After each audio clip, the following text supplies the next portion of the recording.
The Obama administration said today it holds the Syrian government responsible for the slaughter of innocent lives. And they still are opposing military intervention, saying that it would lead to greater chaos and carnage.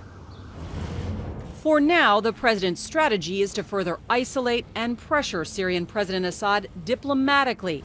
And today, the U.S. expelled the top Syrian diplomat in Washington. 9 other countries followed suit, including Great Britain, France, and Germany. But the question remains whether further isolation will actually stop the violence.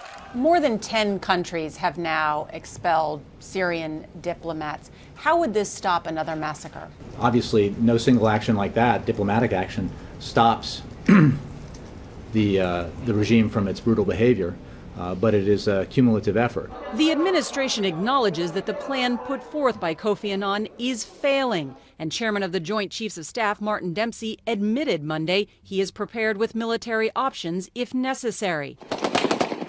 In the meantime, the White House says it is helping to identify and unify the Syrian opposition forces before providing anything more than humanitarian assistance. And would the U.S. discourage any Gulf nations from arming opposition groups? The concern is that further militarization of the situation in Syria could lead to greater chaos. The nature and shape of and the membership of the opposition is still something that we and our partners are assessing.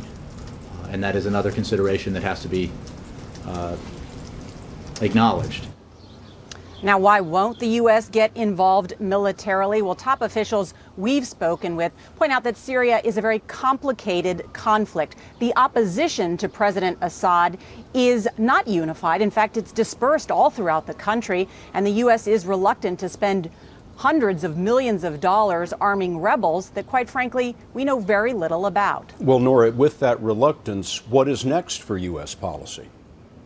Well, officials say that this is going to be a very methodical, step-by-step diplomatic approach to tighten the noose around President Assad and his allies in the government. The goal is to try and get Assad to step down, to have a peaceful political transition, but there's growing concern that it's not working, and they're not saying what will happen if it doesn't work. Norah, thanks very much.